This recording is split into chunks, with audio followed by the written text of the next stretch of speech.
So what's the Get Down? Hip hop culture lifestyle show.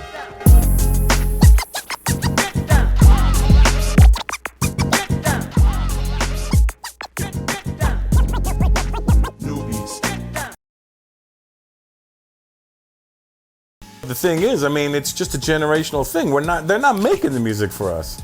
Right. So we're not supposed to like it. Right. They're not talking to us. Right. It's like if a kid comes up and tries to tell you, it's not like if a kid comes and asks you a question. If a kid tries to spit game to you, you're like, motherfucker, sit down. You don't know what the fuck you're talking about to begin with.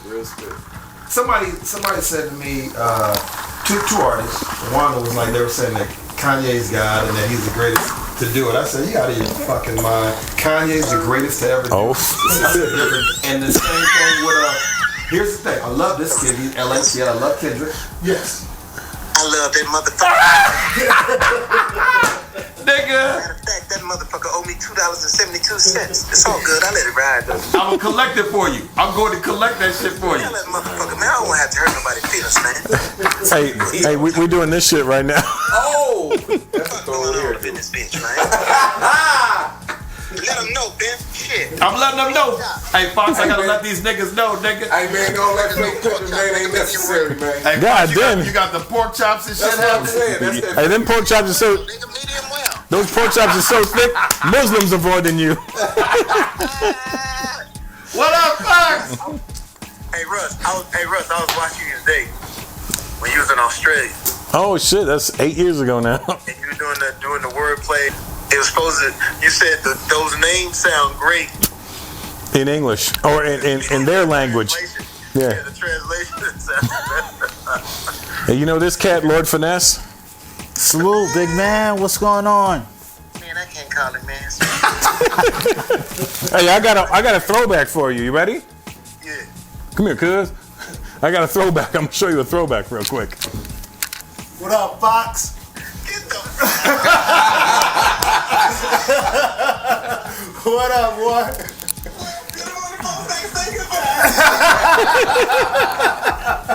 What up, man? What up, dude? Man, it's great to see your face, man. Good to see you too, man. What's on your head, nigga? Hey, Foxx, is that the look? Is that the look for the film? Goddamn right. It's a lifestyle. I feel that you rolling with it too, nigga. Hey. I seen them promo. The Dad Stop Embarrassing Me open. Oh, how you like it? You like it? I dug that. That shit is nice, right? Yeah, I saw it too. It looked fly as shit. Good seeing you, Foxx. Alright, good seeing you, baby. Man, all them jokes over there. I know y'all niggas got some jokes out there. Oh yeah, we over here talking a bunch of shit, man. I know y'all talking some shit out there, motherfucker. Well, man, I'm gonna let you do that shit, man. I'm gonna go get some cocaine. Look at him now. 5 niggas. I just wanna listen. As far as the cocaine is concerned, I know black people get a little weird about that. Listen, I hate cocaine for the record. I just like how it smells. That's right. I hung up. Ah, man. Yeah, that threw everything into a beautiful situation. Look at that. Look at that. Hey, we started one thing, we got another thing. We had an Academy Award winner on this shit. That's how this shit go, though. I mean, that's the thing. It should be organic, and that's what my conversation really is about with this. Is like, yo, like I want to know how you felt about it, and that's, you know what I mean, with the music, because you actually produced some of these cats. You know what I mean? Well, so like, he don't produce the new cats though. No, I'm not saying that. He produced the real cats. I know that. But what I'm saying is it's not like he couldn't. That's why I'm asking him. Well, no, he couldn't. You know why? He can produce Griselda. He can produce any of them. Well, yeah, I mean, I would work with Griselda. Everybody asks me, would I work with Griselda? Of course I would. You know, the difference is that I love music. I have a feel for it. Right. So whoever I'm working with, if they don't have a feel or a passion for it, really can't fuck with it. Mm-hmm. You know, I think they say it's a gap between the new generation and the old generation. I don't believe it's a gap. I think it's a lack of education. I think if they come in and they understand what they getting into, they could appreciate what the older people did, how they laid the groundwork for them to do what they're doing today. But when you come in with just, I'm doing it for material items, or I'm doing it for views, or you losing a whole focus of what music, the work that artists put in for music to evolve to where it's at. That's the key word, though, artists. There's a difference between artists and people doing it for clout or doing it for money. The guys doing it for clout and money aren't fucking artists. They're just trying to make money. And that's fine, but don't get the two fucking twisted. But see, that's the problem. Once they become successful with the money, they start thinking they artists. They start thinking they artists. They want to be compared with the greats. And they ain't put that work in to be compared with the greats. Then they start, and the thing about it, if you get into a field where you're not educated, now in interviews, you think you're the first to do shit because you don't know who did it before you. Right. But if you know who did it before you, you won't misinform the public. Because a lot of kids look at these new artists and hang on to every word they say. So when they misinforming these young kids are taking it and going with it because they thinking that they're listening to Money speak the Bible. And he's not speaking the Bible. Well, from the new era, All right, the new era. Yeah. I mean, I tell you, and this is just my opinion. Drake is the truth. Drake is the only one that transitioned and still got the old head still going. That boy is the truth. Because it's like, okay, Kendrick. That's what I was saying earlier. Kendrick, LA boy, love him, but Kendrick's not speaking to me. No. Okay, he's not speaking to me. I mean, and I'm not. I love. He's a dope guy, but his music doesn't speak to me. It don't resonate with me. But Drake, I still put that shit on and say this boy's spitting some real game. He brought it on the modern tip. He did. I will say this, that Drake is one of the only kids making that type of music who's lyrical. Is this some Canada love you doing right now? Hell yeah, it's some Canada love here. Nah, I mean, I give it to Drake. My first thing when I heard Drake, I wanted to know if he could really rhyme. He can rhyme. And he can rhyme. He can rhyme. He found the niche. He found the zone, and he cued in on that, and he killed the game with it. Matter of fact, he changed the game with it. Really, when you said Drake, I think Russ said Drake kind of changed the game. I'm trying to think. He changed the game for this generation. He did. So okay. In what way? Okay, in the same way. So in order to be a great NBA player, you got to change the game. Michael Jordan changed the game. First Magic changed the game. Michael Jordan changed it again.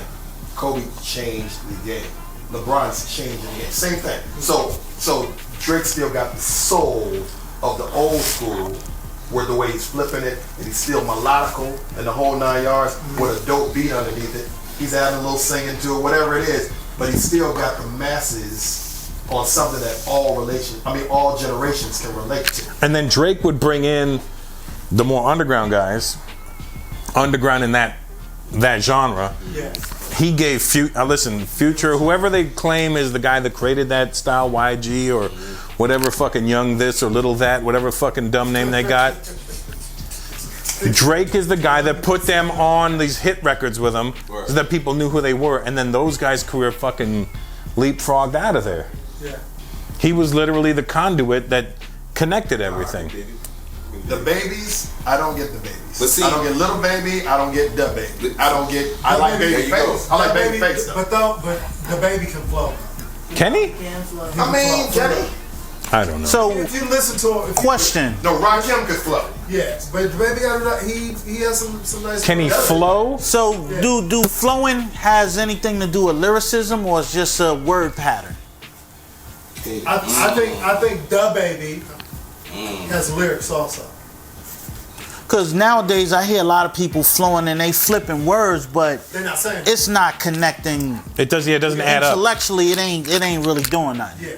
Well, you know. hold on. They'll come up with a metaphor, but that's it. When you first said like Run DMC was that influence for you, when you started to see what I was hearing was Toddy T, Spade, Batarang. and then you know, that's So we knew about Toddy T and all them cats. Right. In Toronto, we knew about that. We knew about Radiotron. Yeah. We knew about Uncle Jam's Arm. We knew about all the shit that was going on here. But to us, it was like, oh, the East Coast must have done something over there. That's literally how we looked at it. We're like, oh, some New York cat must have gone and given them this. Yeah. That's literally how I was viewing it. Like, oh, some East Coast guy must have gone over there and showed them how to do this. That's crazy. That's literally how I viewed it. Well, the thing about the East Coast rap, it just seemed really, like when you look back compared to the West Coast, it was like really soft. Not like, when West Coast came out, it was really like Hard. some gangster, Hard shit. Yeah. And it wasn't very lyrical. It's on "we'll fuck you up" shit. Yeah. That's really what all. Shit. Yeah. It sounded more like a threat. Yeah. That's what it was. Where the East Coast rap was more entertaining. Not saying it was. You had to finesse it more. No, I mean, but I hear where you going with it. Yeah. It was gangster, but then again, if you're gonna say gangster, now you got to go to Schoolie D. Yep. And Cool G Rap. And you're gonna have to go to KRS-One first album, Criminal Minded. And when I heard NWA, when I first heard NWA, it was just a West Coast perspective over breakbeats that we were familiar with on the East Coast. But like you said, they could really throw down. You know what it was like, man?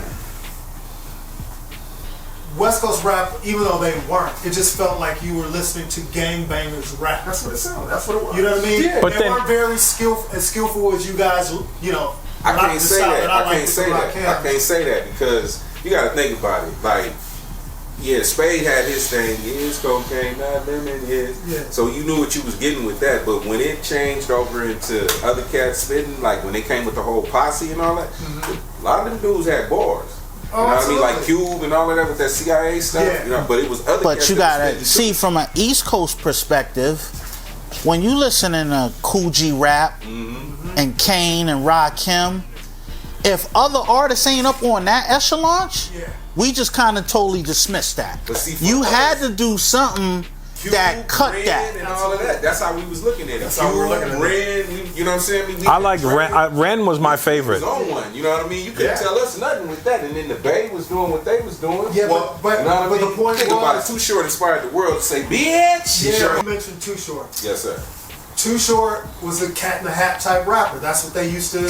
True. But he had a major impact and he had longevity that nobody expected him Now to here's have. another thing. But here's the thing about Too Short. But and he's Game, easy to sing along with. But now here's the But thing. He was popping game though. So that, a lot of cats liked him 'cause Now that first album, Life Is, I bought that shit in '88. Oh really? Yeah, I bought that because I was like, because it was on that funk shit. But here was the difference though.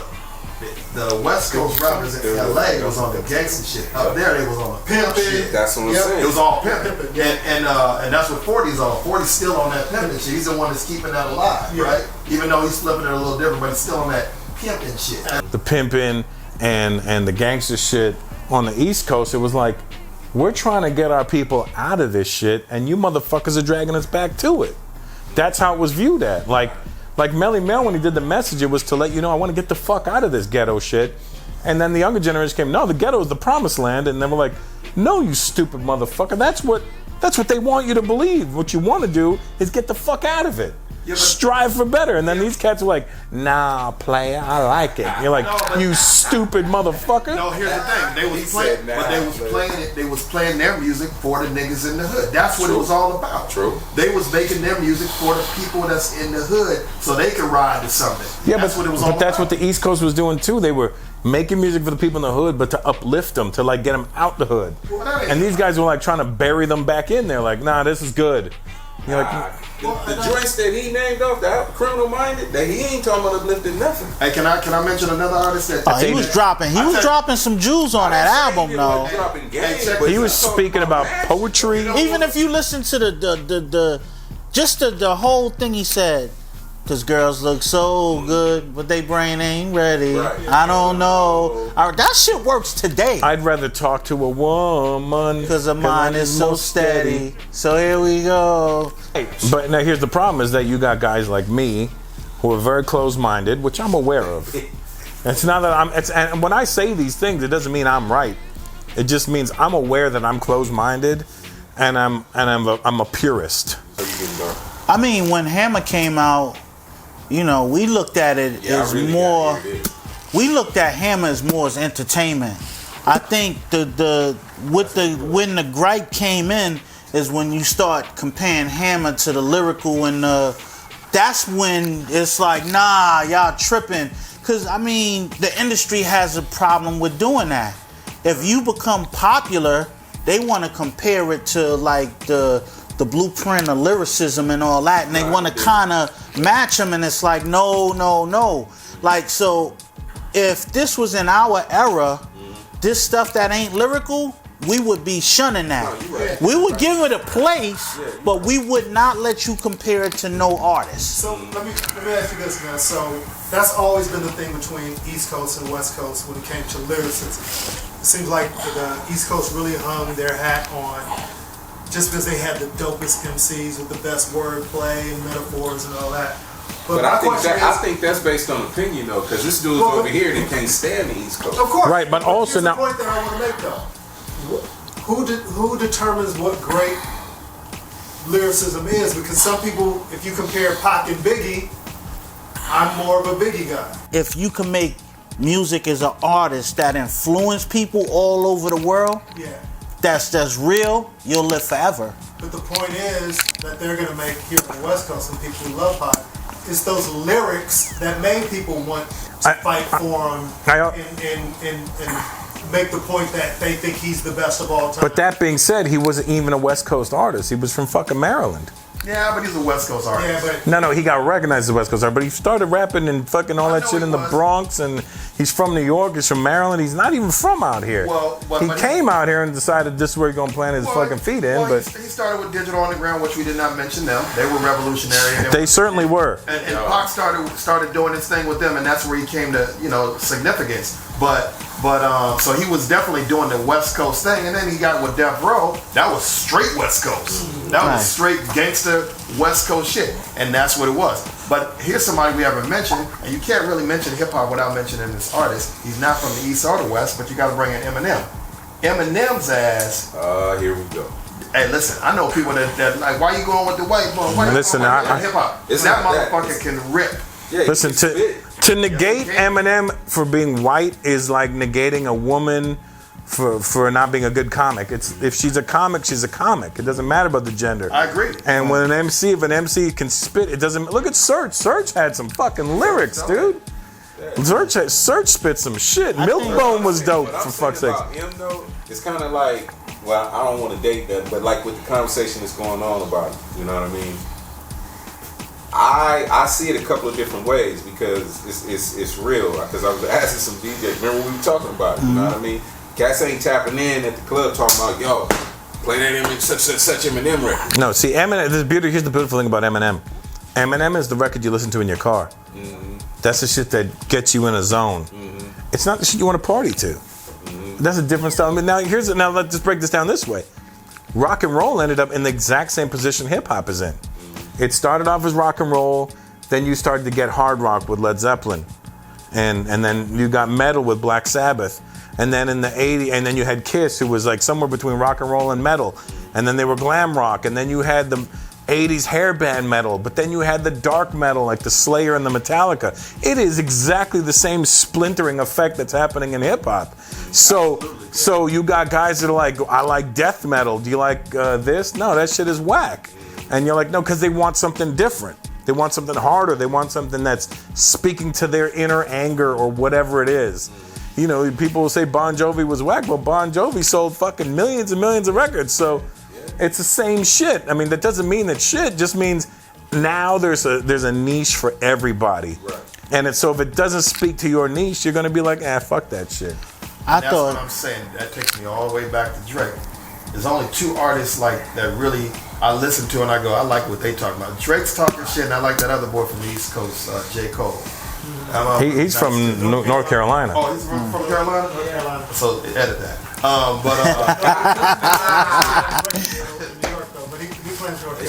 But I thought the next influential artist that was gonna be the shit here before he got killed would have been Nipsey. Oh, absolutely. I like Nipsey. I wouldn't say that.